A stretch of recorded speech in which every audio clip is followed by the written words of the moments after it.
JSP 3rd Gen Prelude episode number 2.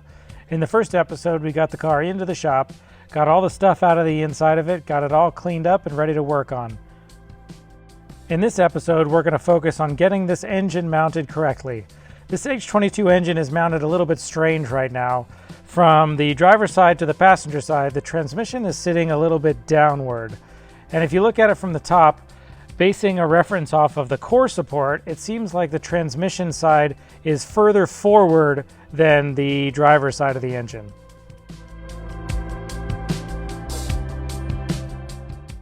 The engine mount kit that's currently in the car is an innovative 3rd Gen swap kit. Now, I've read online that this does have some fitment issues, but the way that it's currently sitting seems a little bit worse than it should. So let's dive in and see if we can't figure out why this isn't fitting correctly.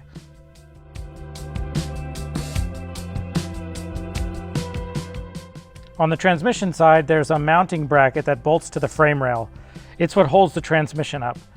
When I first looked at it, it seemed very odd that there is a bolt missing on the top hole, and there's a pair of parallel looking bolts just next to it, almost as if the mounting bracket was supposed to mount further back into these other two holes.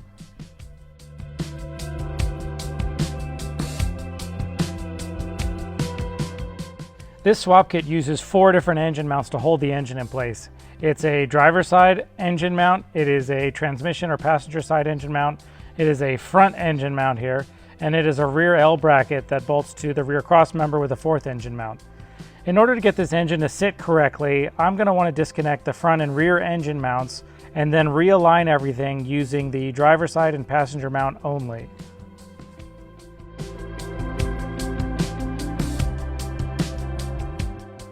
In order to help with getting this engine mounted correctly, I'm just going to start removing everything that is attached to the engine or around the engine. This is going to make getting to all 4 of these engine mounts much easier. In order to get to the back mount a little bit easier, I'm going to go ahead and remove the shifting cables, the shifting cable mounting bracket, the speedometer sensor, and a bunch of other stuff that's back here on the firewall and underneath the intake manifold.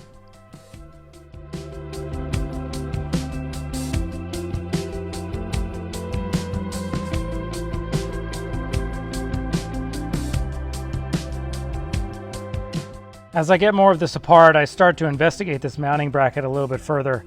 Remember these 4 holes that didn't align? Well, there's more going on here that I didn't see at first. This bottom hole is actually a bolt that comes all the way from the inner fender well, meaning that somebody's drilled holes all the way through the frame to try to mount this mounting bracket, probably because there was a problem with the threaded holes that were in the frame rail aligning.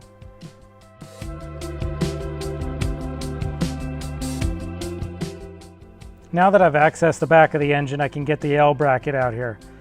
This is going to make it so I can finally come over here to the transmission side and unbolt the transmission mount and get a much better look at this mounting bracket. As you can see, there's been additional holes drilled into this bracket, and these 2 other slotted holes that came on the bracket don't align with anything at all.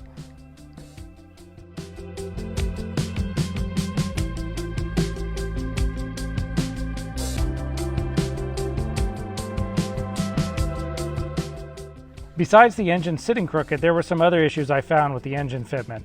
If you look here on the driver's side axle, the angle from the CV joint to the axle shaft itself is pretty extreme. This is not ideal. You want this to be pretty much as straight as possible. The passenger side showed a similar story. You can see here the axle shaft is very close to the suspension fork.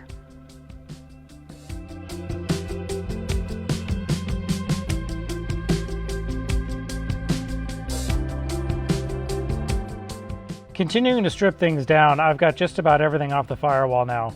The clutch master cylinder reservoirs moved out of the way, the fuel filter and fuel feed line, the fuel return line, all of the vacuum hoses and the wiring harness have all been removed. One reason I really like to disassemble engine swaps before redoing engine swaps is because you're always going to find something that was messed up or not done correctly.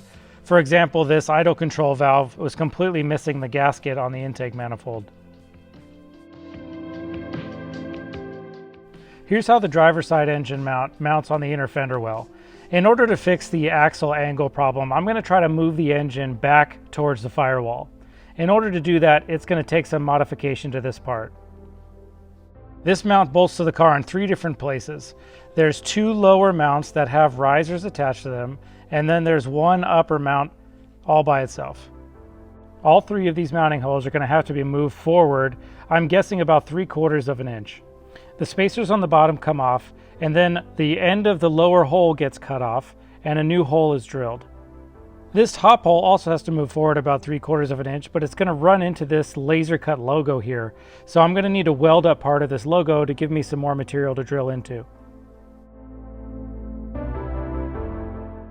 Before I go any further and drill more holes, I'm going to mount this back into the car and check and see how we're looking. After mounting that new located hole in the bottom rail, I'm going to look at this top rail and give myself an estimation of where this hole is supposed to be. You can see it with the Sharpie mark. I like to lay a straight edge across the strut towers like this as a visual reference on how straight the engine's sitting. So now that we move the driver's side back and we've straightened the engine out, I want to take a look at the transmission side and see how our fitment is against the crossmember and how our passenger axle is looking. As it sits, we have about a 1/4 inch gap between the transmission case and the crossmember, and the axle fitment with the shock fork is much better than it was. The driver's side axle is the same. You can see the CV joint is much closer to the crossmember, making the axle shaft quite a bit straighter. Now that I know that we're getting close to the engine position we want, I want to do things like check the hood clearance. So I took out the front grille, and with a flashlight underneath the hood, I'm able to see the valve cover clearance to the underside. Since the engine position looks good, now we can go ahead and start making a new mounting bracket on the frame rail. During this process, I learned that the biggest reason that the original mounting bracket didn't fit was because this car was originally automatic, and the threaded holes in the frame rail are different on an automatic than they are on a manual version. Anytime I make a mounting bracket like this, the process is usually the same. I'm going to start with some construction paper, and I'm going to imprint the hole locations on the frame rail. Then I'm going to go back inside, I'm going to measure everything out, and I'm going to draw all the parts in CAD. This way, if I need to make any changes, it's much easier to do it on the computer than to cut out new template pieces every single time. Once I'm happy with the design, then I can go ahead and 3D print the pieces that I've drawn and verify the fitment one more time before we cut it out of metal. In this case, the 3D printed parts fit just fine, so no changes were needed. So I called in the night and decided I would go get the metal to make the real bracket in the morning.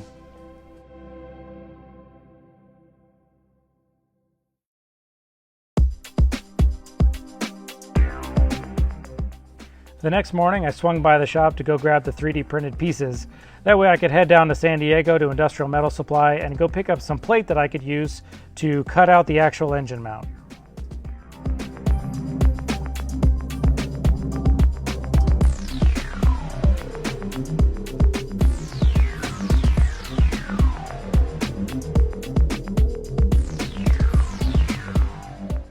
This is where we source just about all of our metal from, but since we're just a CNC machine shop now, I actually have very little steel plate in the shop to choose from. So I had to come down here and see if they had something that I could use. So I picked up this 10 by 10 1/4 inch plate to make the engine mounts.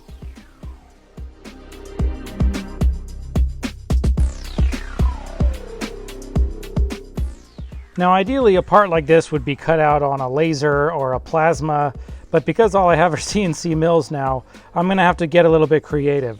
So this is a little bit too big to squeeze in a vise and cut out these parts without having it sort of lose its integrity, and it would clamp on an end mill and possibly break it. So I'm going to section this out. I'm going to cut this side off that I don't need, and I'm going to cut the part of the engine mounts into 2 sections, one for the base plate and one for the 2 side plates. Once I know my material size, then I can program it in the computer and write a program for the CNC mill to cut them out.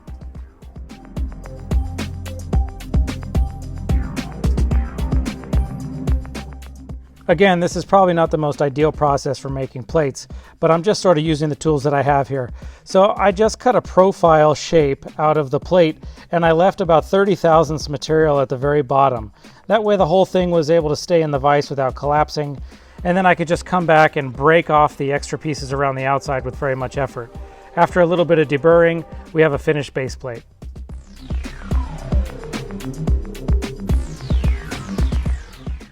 The fitment is verified on the frame rail, and then the only thing that really gets changed is that the side plates, since they're mounting onto a much thicker plate now than the 3D printed parts, just have to be adjusted a little bit for the material thickness. The process is then duplicated on the side plates. Just a tip, when you're welding thick things like this, you're going to want to put a pretty heavy bevel on the edge that gets welded to the plate to make sure you get good penetration. Before I weld the engine mount together, I'm going to verify the engine fitment again. I'm going to make sure that the top of the engine is aligned with the fender line. And then one thing to think about is the weight of the engine will actually cause the engine mount to deform or squish a little bit as you drop it down. So you're going to need to sort of adjust for that before you weld it together. In this case, the transmission side had to sit about a 1/4 inch higher than I actually wanted so that it would sit level after it was welded.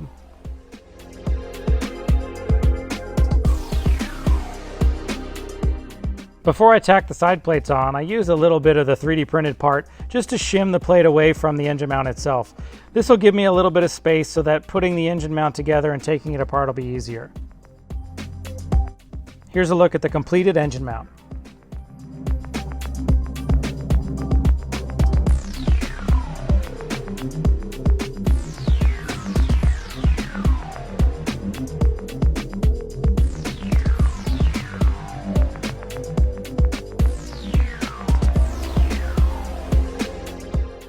So unfortunately, I ran out of time to finish the rear L bracket as well. I'm gonna have to make that in the next video.